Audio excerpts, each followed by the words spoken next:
What happens when two icons, each forged in fire, each revered for their truth, are placed under the unforgiving glare of live television, and one question slices deeper than anyone expected.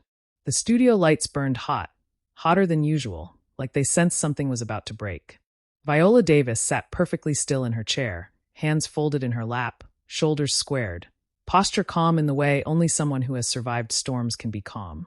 From the outside, she looked composed, regal even. But beneath the tailored fabric and steady breathing, something restless stirred.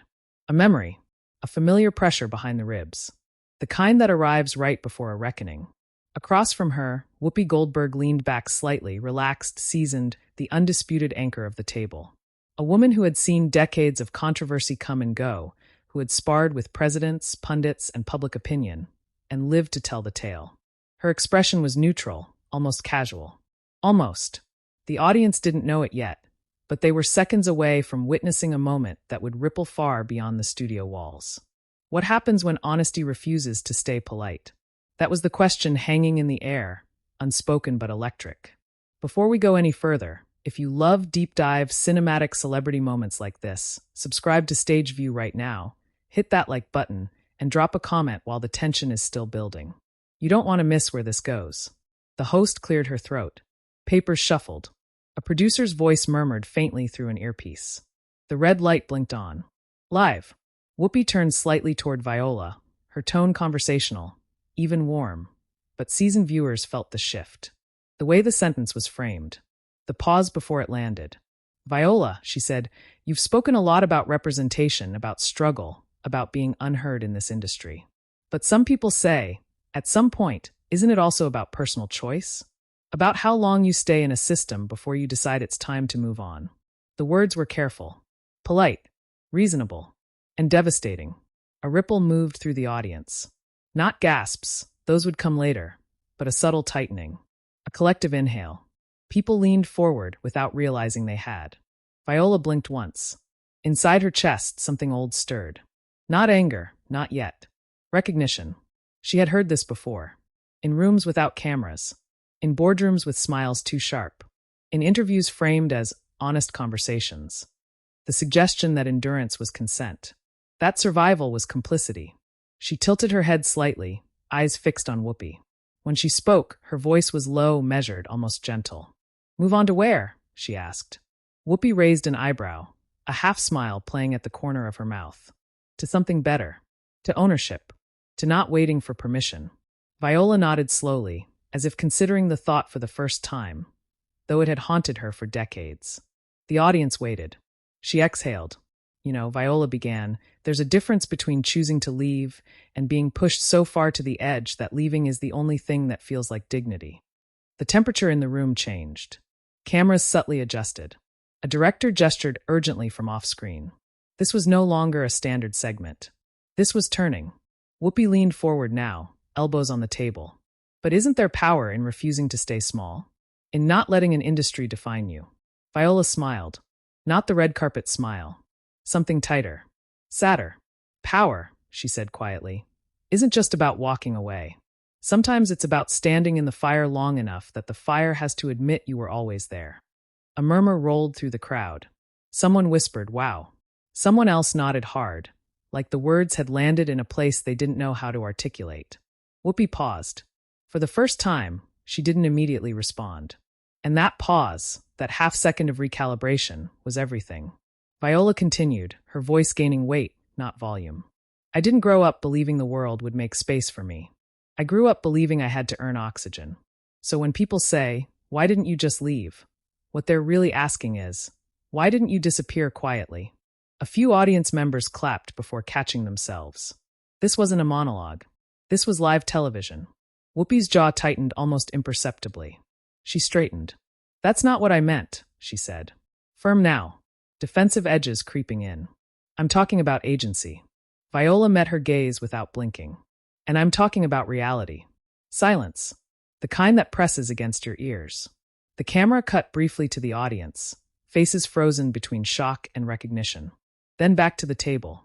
Viola's hands, once folded, now rested open on her knees. You and I, she said, came up in different moments. Different battles. And I honor that. Truly. But don't confuse surviving your war with the end of the war. Whoopi inhaled sharply through her nose. So you're saying? I'm saying, Viola cut in, still calm, still controlled, that when I speak about pain, I'm not asking for permission to be healed. I'm documenting the cost. The word hung there. Cost. Behind the cameras, a producer mouthed something urgently. A stagehand shifted.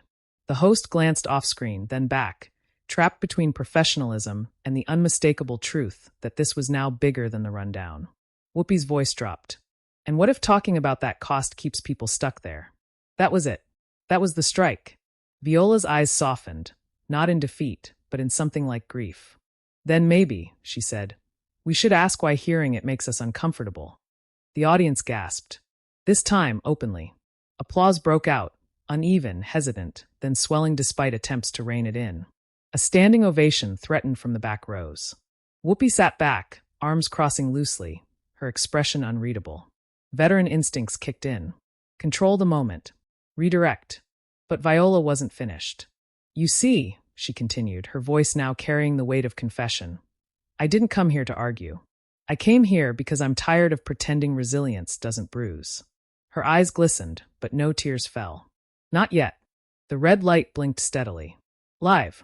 And somewhere between that question and this silence, the conversation had crossed a line no one could uncross. Because this was no longer about careers. It was about truth, and who gets to define it. And as the host prepared to interject, as Whoopi drew breath to respond, the audience sensed it all at once. The real confrontation was just beginning. The host finally found her voice, sliding it carefully between the charged molecules of the air. We're going to take a breath, she said, smiling too tightly, because this is clearly resonating. But the breath never came. Whoopi turned back toward Viola, her eyes sharp now, not unkind, but resolute. This wasn't a talk show anymore. This was a conversation between two women who had both paid their dues, and neither was willing to be misunderstood. You know I respect you, Whoopi said. I wouldn't be sitting here if I didn't. But I worry sometimes that the industry hears pain louder than progress. And that can be limiting.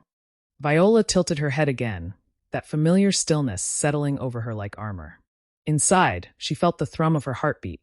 Not panic, not fear. Purpose. Progress for who? She asked. A quiet rippled through the audience. Whoopi gestured with one hand, as if shaping the idea in the air. For the next generation. For young actors watching this. I don't want them thinking the road is only suffering. Viola's lips parted slightly. When she spoke, it was slower now, deliberate, each word placed like a stone. And I don't want them thinking suffering is a personal failure. The audience erupted, applause this time, full and unrestrained. The host raised a hand instinctively, trying to settle them, but the energy had slipped the leash. Whoopi waited. Let it pass. Then nodded. Fair, she said. But there's also responsibility in the stories we tell. Viola leaned forward for the first time, elbows resting lightly on the table, closing the physical distance between them. Yes, she said softly. And responsibility doesn't mean silence. The cameras zoomed in. This was the shot producers dreamed of and feared at the same time. Viola's voice wavered, not from uncertainty, but from memory pressing too close. When I was coming up, she continued, I was told to be grateful. For every crumb. For every role that asked me to shrink, to disappear, to make myself palatable. And when I finally spoke about that, people said, why now? You made it. She laughed once. A humorless sound. As if success erases the past. As if the body forgets. Whoopi's face softened for just a moment. The audience saw it. The flicker of recognition. But, Whoopi said carefully, you did break through. Viola nodded. I did. And do you know what that taught me? She waited. Let the silence pull Whoopi, and everyone else, closer. That breakthrough doesn't come because the system suddenly grows a conscience. It comes because someone refuses to disappear. A woman in the audience wiped her eyes. Another whispered, that's it. The host glanced down at her notes. Questions suddenly useless. Whoopi crossed one leg over the other, posture composed, but her voice had changed. Less challenge now. More edge. So where's the line, Viola? Between truth-telling and reopening wounds that never fully close. Viola's gaze didn't waver. The wound is already open, she said. What hurts is pretending it isn't bleeding. A hush fell again, thicker than before. Behind the scenes, a producer signaled time. 5 minutes left. Wrap it up. No one at the table looked at the clock. Viola continued, unprompted now, carried by something larger than the segment. I didn't always have language for what I felt. I just knew that every time I walked into a room, I was measuring myself against a standard that was never built for me. And when I finally said that out loud, people called it negativity. She glanced briefly toward the audience, then back to Whoopi. But naming the storm doesn't cause the storm. It lets you prepare. The applause this time was thunderous. Whoopi exhaled slowly. When she spoke, her tone was lower, steadier. I hear you, she said. I do. She paused, choosing her words. I've spent my life fighting to get in the door. Sometimes I worry that focusing on what's broken keeps us standing in the hallway. Viola smiled sadly. And I worry that celebrating the door, she replied, makes us forget who's still locked out. That landed harder than anything else she'd said. The host shifted, clearly torn between journalistic duty and the unmistakable gravity of the moment. Can I jump in for just a second? She asked. Both women nodded. There's a lot of emotion here, the host said. A lot of shared history. Do you think this is a generational divide or a difference in philosophy? Viola answered immediately. It's a difference in permission. Whoopi turned toward her, surprised. Explain, she said. Viola drew in a breath. I gave myself permission to say what hurt. Not to blame. Not to burn it all down. But to tell the truth without sanding the edges. And once you do that, you can't go back. The audience leaned in collectively, as if drawn by gravity. Whoopi considered this. For a long moment, she said nothing. Then, quietly, and you don't think that truth can become a trap? Viola's eyes glistened now, unmistakably. No, she said. I think silence already was. A beat. Then something unexpected happened. Whoopi nodded. Not a concession. Not a retreat. Acknowledgement. The audience felt it before they understood it. Well, Whoopi said slowly, I may not agree with every word, but I can't say you're wrong for saying it. Applause broke out again, mixed now with relief. The host smiled, sensing a landing. That feels like a moment of understanding, she said. Viola sat back, shoulders easing slightly, as if she'd been holding her breath for years. Understanding, yes. But the story wasn't done. Because even as the cameras rolled, even as the applause echoed, something else was brewing. Outside the studio walls. Producers' phones buzzed silently in pockets. Social media timelines were already lighting up. Clips were being cut in real time. And the question spreading faster than any soundbite was simple. Had Viola Davis just crossed a line or redrawn it? As the show faded toward commercial, the audience rose to their feet. Not because they were told to, but because they couldn't stay seated. And Viola, standing there under the lights, felt it all at once. The weight, the release, the inevitability. She knew. The commercial break ended, but the pause didn't cool anything down. If anything, it sharpened it. When the cameras snapped back on, the applause had faded, yet the air still felt crowded. Like the room itself was holding on to what had just been said, refusing to let it go. Viola returned to her seat, smoothing her jacket with careful fingers.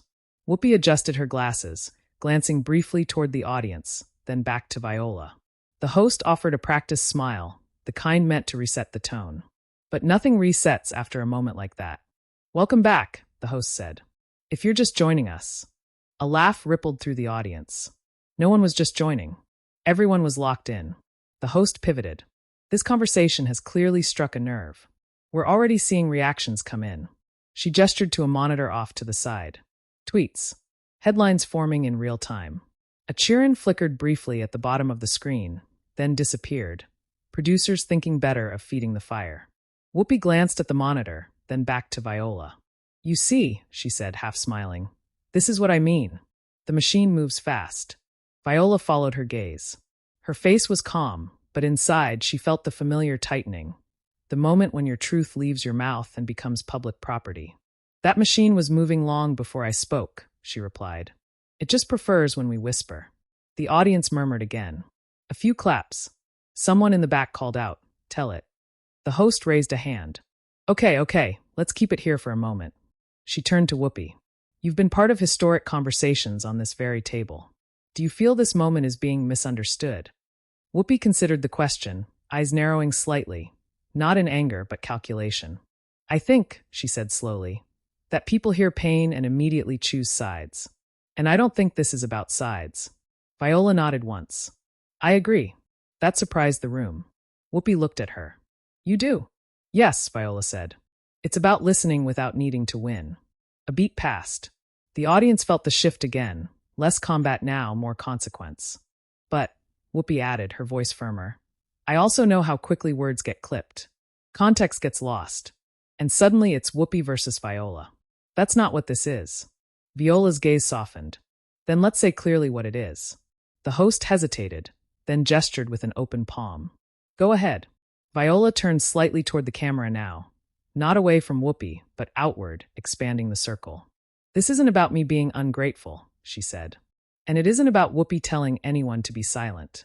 It's about the space between those things. The space where truth lives, even when it's uncomfortable.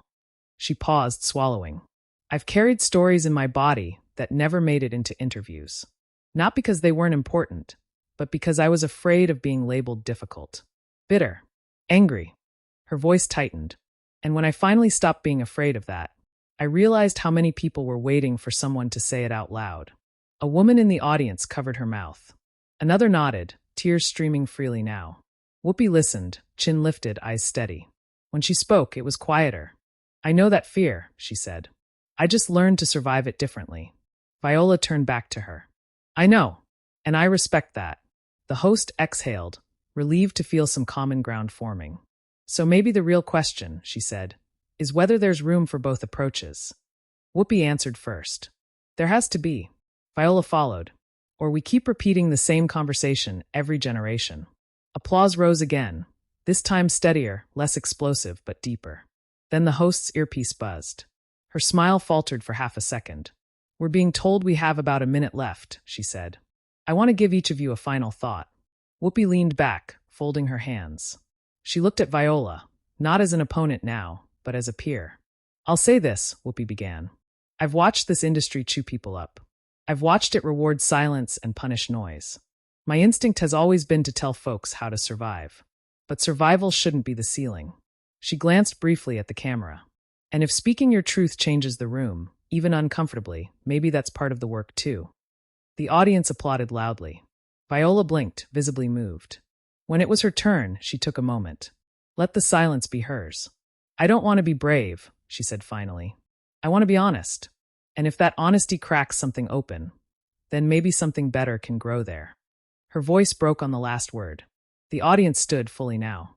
A standing ovation that no one tried to stop. The red light flickered. And then it went dark.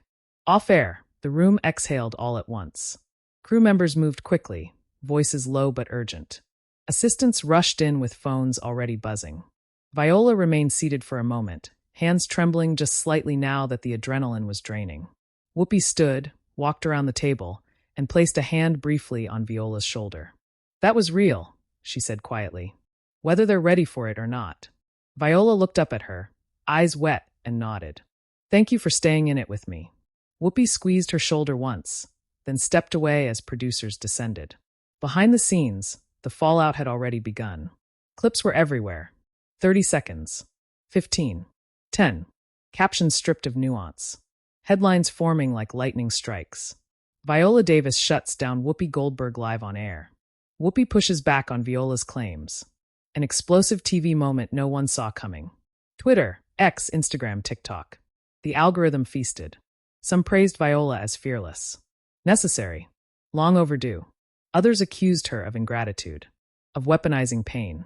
Of making everything about race. Think pieces appeared within hours. Some thoughtful. Some cruel. Whoopi trended too. Praised for her restraint by some. Criticized by others for even asking the question. And Viola, sitting in a quiet dressing room now, phone face down on the table, felt the familiar ache of exposure. She had known this would happen. What she hadn't known was how deeply it would land. Because outside the noise, something else was happening, quieter, slower, but no less powerful. Messages from young actors. From women. From men who had never seen their private frustrations spoken aloud on daytime television. Thank you for saying it. I thought it was just me. I finally feel less crazy. Viola closed her eyes, letting one tear fall freely now. The conversation was no longer hers to control. It had escaped into the world, and the world was answering back. By morning, the moment had hardened into history. The clip wasn't just trending anymore. It was embedded. Shared by journalists, stitched by creators, dissected by commentators who spoke with the certainty of people who had never been in that chair, under those lights. Morning shows opened with it. Late-night monologues referenced it. Headlines grew bolder, sharper, less interested in nuance. Television's most uncomfortable truth-telling moment. Viola Davis forces the industry to look in the mirror. Was Whoopi Goldberg right to push back? The audience reaction from the studio replayed again and again. Gasps slowed down, applause amplified. The silence between sentences stretched until it felt like prophecy. And somewhere inside all that noise, Viola Davis woke up to a phone vibrating endlessly on the nightstand. She didn't reach for it right away. She lay still, staring at the ceiling, feeling the weight of what she had released into the world. Not regret. Not pride. Something heavier. Responsibility. When she finally looked, the screen glowed with hundreds of notifications. Messages from peers she admired. From actors she'd never met. From people outside the industry entirely. Some thanked her. Some warned her. Some asked her to clarify. Others told her she'd gone too far. Across town, Whoopi Goldberg sat at her own kitchen table, coffee cooling untouched. She watched the clip again, this time without studio lights, without applause to guide interpretation. Just words. Faces. Silence. She paused it midway. Rewound. Listened again. Not to respond. To hear. Later that afternoon, she addressed it briefly on air. Not defensively. Not apologetically. Conversations like that, she said, looking straight into the camera, aren't meant to be comfortable. They're meant to be honest. And honesty doesn't always come wrapped in agreement. The audience applauded. Softer this time. Thoughtful. That single sentence shifted the tone. The narrative cracked open again. Opinion pieces changed language. Confrontation became collision. Shut down became stood firm. Argument became reckoning. Viola, meanwhile, released no statement. No clarification. No carefully worded post. She let the moment stand. And something remarkable happened. At acting schools, students debated it in class. In casting offices, quiet conversations began about language, about expectations, about whose stories were still being filtered for comfort. On social media, a clip surfaced, not from the show, but from an old interview of Viola, years earlier, her voice softer, more guarded. "I just want to be seen," she had said then. Side by side, the contrast was undeniable. The audience hadn't just witnessed a clash between two icons. They had watched evolution in real time. Days later, a young actress was asked in an interview what moment inspired her most recently. She didn't hesitate. "That conversation," she said, "because it showed me that even at the highest level, you're allowed to speak from the scar, not just the trophy." The applause in that room sounded different. Deeper. Back on stage view, the clip continued to circulate. Not as gossip, not as spectacle, but as something people returned to when words failed them. Because moments like that don't fade. They settle. They rearrange the furniture in the room of public thought. And years from now, people wouldn't just remember what was said. They'd remember how it felt to hear it live. Unscripted, unsoftened, undeniable. Two women. One table. No villain. No winner. Just truth spoken aloud, refusing to be small. Now it's your turn. Did Viola Davis say what needed to be said? Or did she cross a line that should have stayed unspoken? Tell us what you think in the comments. And if you want more explosive cinematic stories that pull you inside the moments everyone else only summarizes, subscribe to Stage View, like this video, and share it with someone who believes conversations like this still matter.